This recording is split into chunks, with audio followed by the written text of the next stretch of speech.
Hey there, how's it going? Welcome to Looplearnings, and this is the next video in the series. We are making POS system, POS 2.0 particularly, and in previous video we made a form which creates and updates the record related to the users.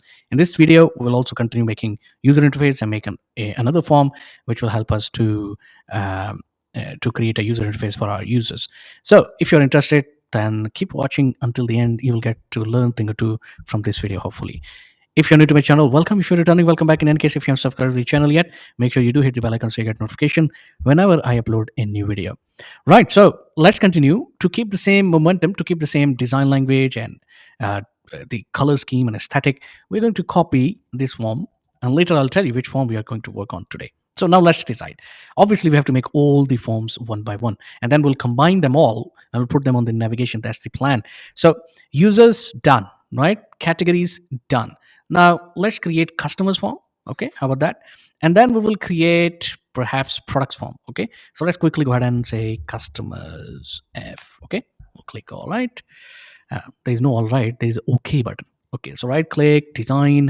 I'm going to get rid of all, and we'll keep the same buttons because we need them. However, we're going to get rid of this code so I can write it right in front of you rather than writing it in offline mode. Okay, so here we go, and we delete everything. Okay, now the code that we are going to write is first to create a record, but we need to link this to the table which is customers. So we'll go to data tab and we'll choose customers D, form design, add existing fields. So we'll one by one we'll say customer ID, customer name, email address, and the status. I'm going to select all, right click, layout, stack them all. Home tab, black color will minimize the gap between these two, and we will expand the list. Sorry, the text boxes. Okay, now let's do a little formatting of the labels for each text box, and this is how I like to do it. And I think the font is by default Aptos. We're going to change the font to Calibri as well. Okay, so let's change the font to Calibri, and let's increase the height of these text boxes. We'll go to Format, and right here we'll say 1 centimeter. Would that be too much? Yes, it would be too much indeed. 0.7, yeah, I think that's fine.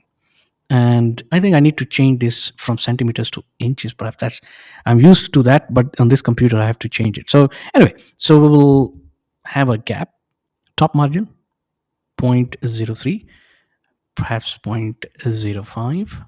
Okay, right, so let's select that. The status and customer ID, we are not going to give this option to the users to type in manually. So these should come automatically. So we're going to select both, go to data tab, enabled no, locked yes. And we'll go to the format and we'll fill the shape with the light gray color. There you go. Okay, so that's done. We'll select all, maybe perhaps bring them in the center so they look okay. Perhaps we can reduce the size of the form. All right. Great. Now let's go ahead and write some VBA behind save and update button. But before I do that, I'll make this form as unbound form. And to do that, I'll get rid of the record source. And then I'll get rid of the control source for each control, or in other words, text box. There you go. Because I like unbound form. It's a little bit of coding, but it's always best practice, according to me. Right, so we'll click save, go to the event tab, dot, and here we are in the VB editor. Now we're going to do two things. First, we are going to write a code which will check whether we are providing the name. At least that should be the mandatory field. Are we providing any information here or not? If not, we'll throw an error. Secondly, we are going to take information from here and we are going to transfer it to the customers table, that too using record sets. All right, so let's go ahead and quickly do that. So first of all, we'll say if nz me dot customer name equals double quote, which means empty, then do cmd dot beep message box, please choose the, or please provide the customer name, because that's the mandatory field. At least this information should be provided, if not anything apart from that. So that's why I'm making this as a mandatory field. All right, so that's done. And then we'll say else, meaning if there is a customer information. Am I writing and if twice? Yeah. We'll get rid of it. Okay.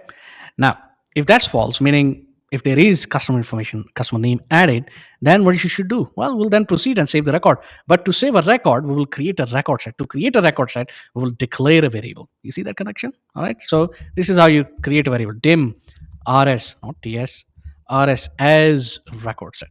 Okay. And you say set rs equal current db dot open record set parenthesis open parenthesis close, and we're going to give the name of the record set, basically the table name, customers t. All right, and we'll say comma, and here we'll say db open dynaset. Oh, come on. Oh, come on. All right. So, okay. Actually, the microphone is positioned in a way that half of the keyboard is kind of hidden. So that's why it's a little bit hard to type sometimes. Okay, great. Now, what we have done is we have checked everything, all the boxes until now. Let's go ahead and write some code. And I'm going to go to design view. I'm going to copy the fields one by one. So we'll say rs dot add new, rs not ts, rs dot update. So basically, if these two little lines are not written, then the record will not be saved. So that's why we have to add.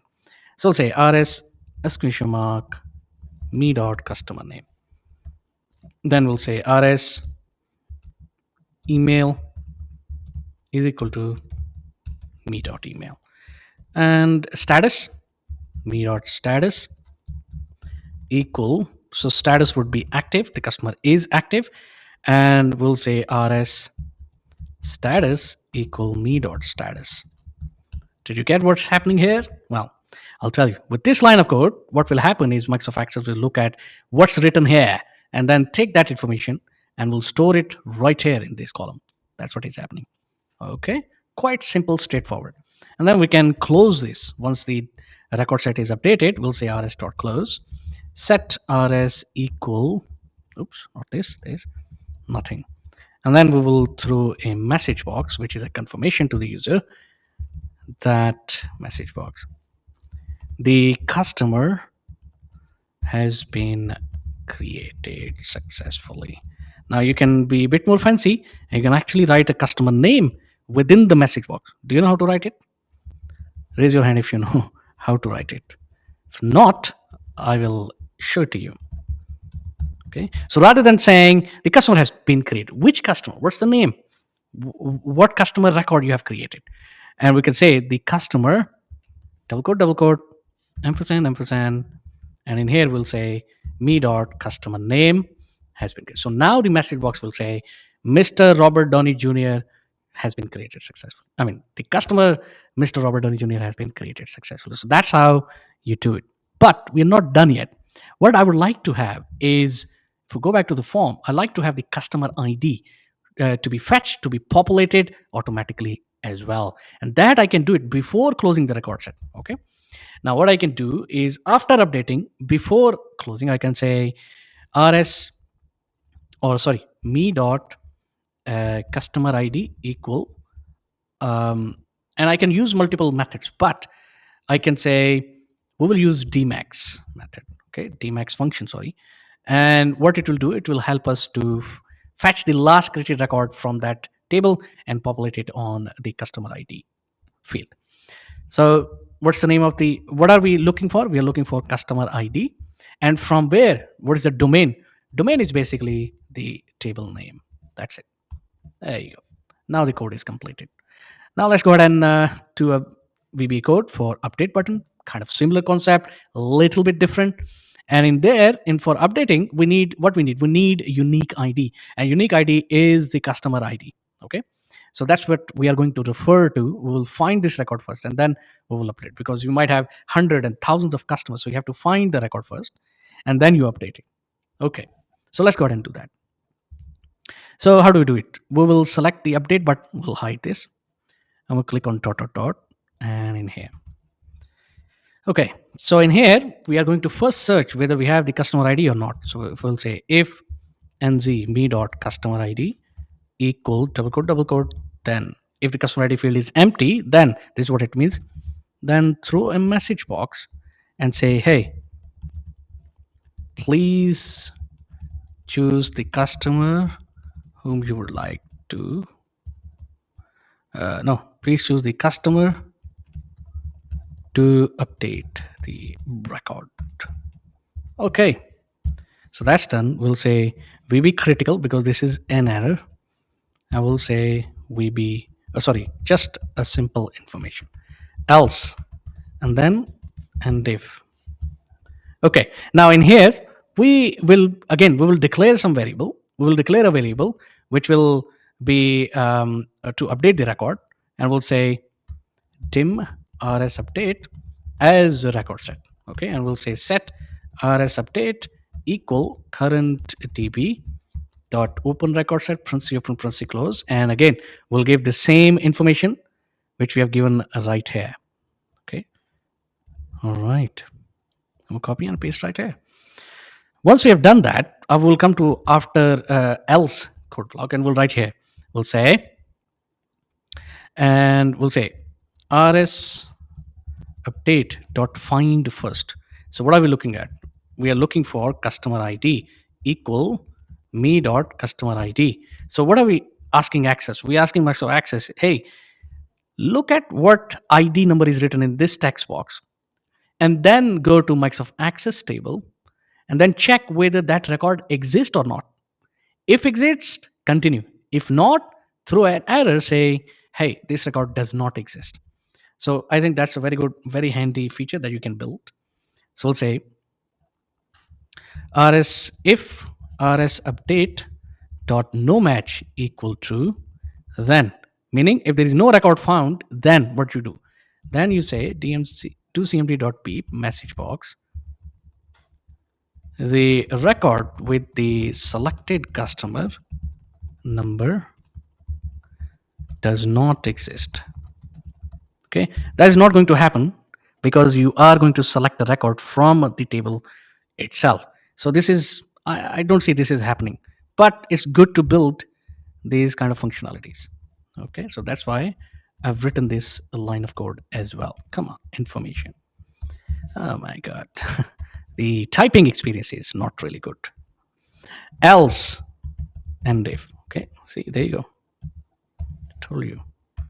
Now, if, for example, we found a record, and obviously we will, then go ahead and edit the records. And to do the editing, rsupdate.edit, rsupdate.update. You notice when we were creating a record, we said rs add new, rs update. Now, because we are updating it, we are editing the record. So we'll say rs update.edit and rs update.update. Now we can go ahead, actually, we can copy the same fields because this is what we are looking at, and we're going to paste right here.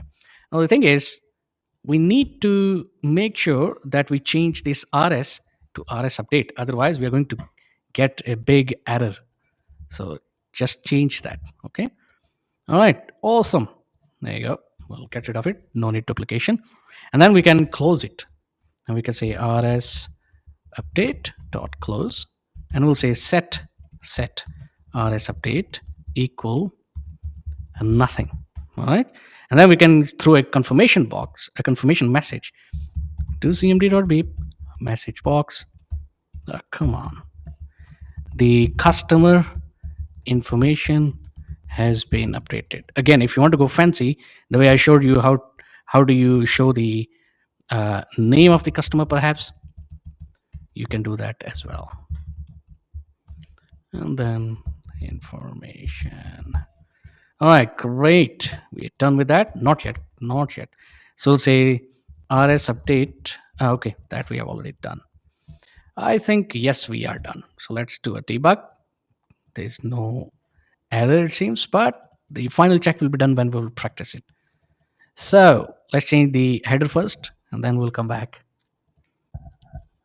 And we'll say customer. All right. There you go. Now I'll say customer name is William Shane, and then the email address is william at email.com. That's it. So click on save, and we get an error. Microsoft Access Engine cannot find the input table. Customer. There you go. There's a problem. And this is where I did a mistake. I'm sure when you're looking at it, when you're watching, you must be shouting at the screen, hey, it's not customer, it is customer's T. And yep, I hope that's the only error we get. Let's hope. Let's click on. And by the way, this record is already created. How do I know? Because there is a information here. So we'll go to customers. There you go. You can see that record is already created. So therefore, let's create one more record and then we can do the editing as well before we stop the video. So let's say the second customer I'm going to create is um, Mr. Let's say, who's the name? All right, I'm going to make it easy. Peter Parker. I know he's the